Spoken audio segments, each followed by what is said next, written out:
What's up guys? So, kumusta mga kabiyahe? First time natin sa Joyride car. Hapon tayo nag-apply na activate ngayon, no? So, try natin, time check. Alas 7 kasi kaka-out lang natin sa trabaho. Try natin yung sistema at kitaan dito sa Joyride car. So,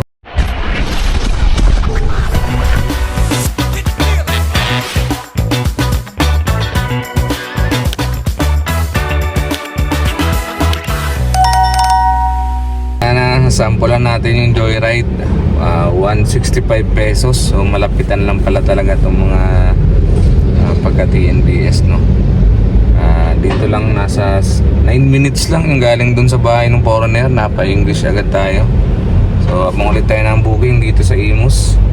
Alas 8 na. Tingnan natin kung makakailan tayo. Let's go!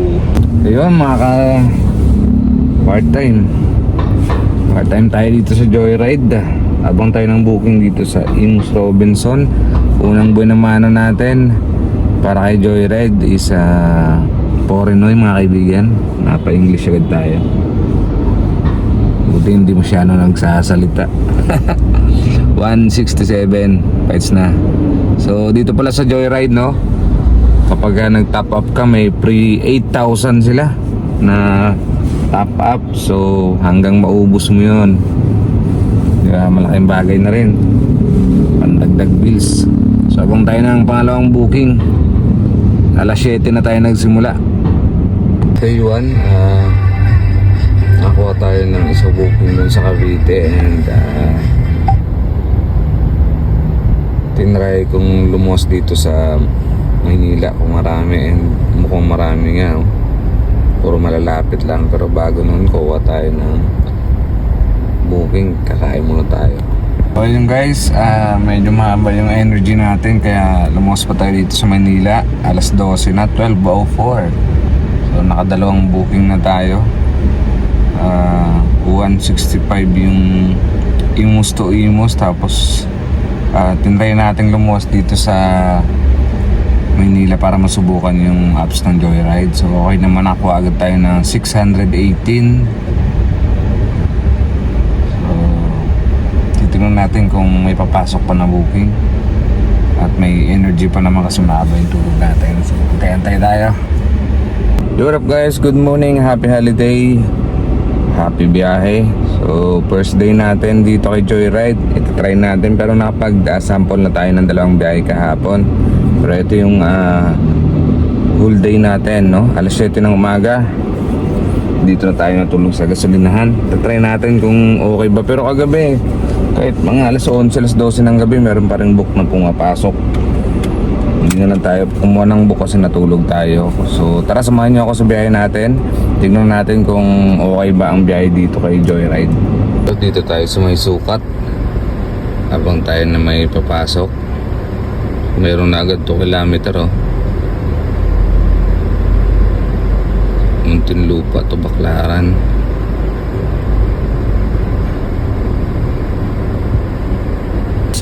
Complete yung ano natin,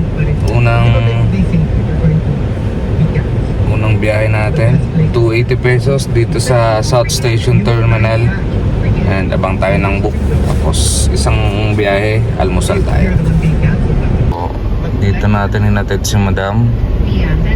Dito natin hinatid yung pasahero natin, no, senior na. At nagkamali pa ng pin yung bali yung anak yun ng book. And hinatid na rin natin kasi kawawa naman si nanay, malalayo yung lalakarin. So abang-abang ulit tayo ng booking.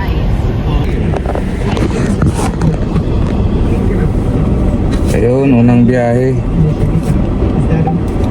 kay InDrive, 280 pesos. 1, 2, 3. Binigyan tayo ng 320. Meron tip na 40 pesos. So abang tayo ulit ng booking. Alright. Ito, nasa Paranaque tayo sa Pilipinas City. Ito, may pumasok na booking. Amadeo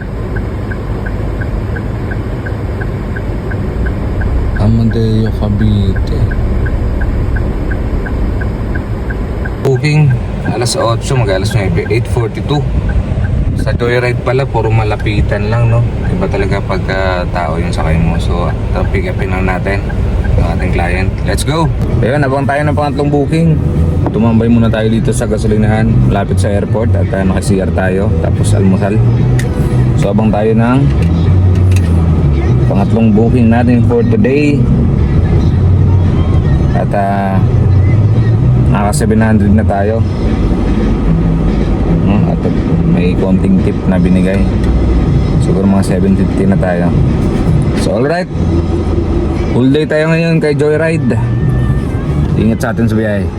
So abang tayo ng booking, so hanap tayo ng malalapit, no? Galing tayo kay Transportify.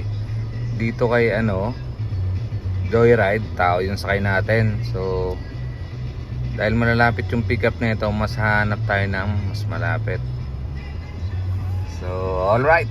Good day mga peps, mga ka-Transportify, no, sa mga baguhan dyan. So, naka 8 days na tayo sa Transportify. At ang balak ko kasi dati, sabay natin yung Lalamove. So, yung kung balak mong pumasok sa Transportify, no, at ipo full time, advice ko sa iyo, sabayan mo ng Lalamove. Kasi kapag Transportify lang, okay siya dito pagka sa Maynila, kahit paano may mga pumapasok na pa sa isang booking.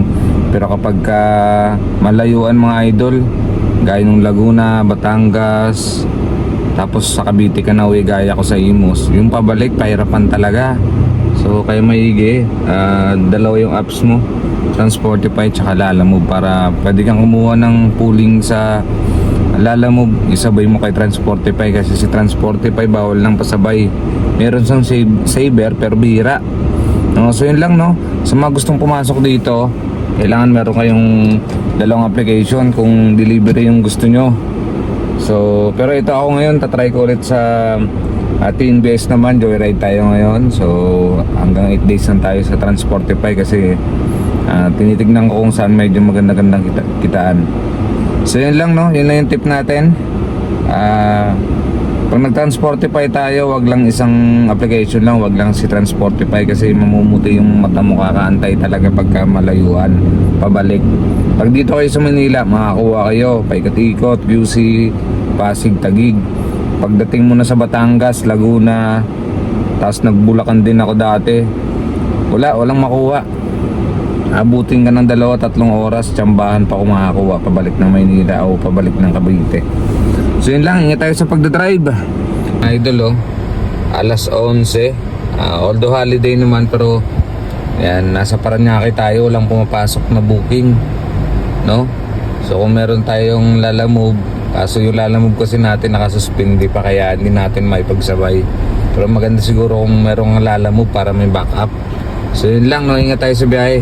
Booking, pangatlong booking, time check alas 12 dito sa Paranaque. Hantay lang natin yung ating passenger.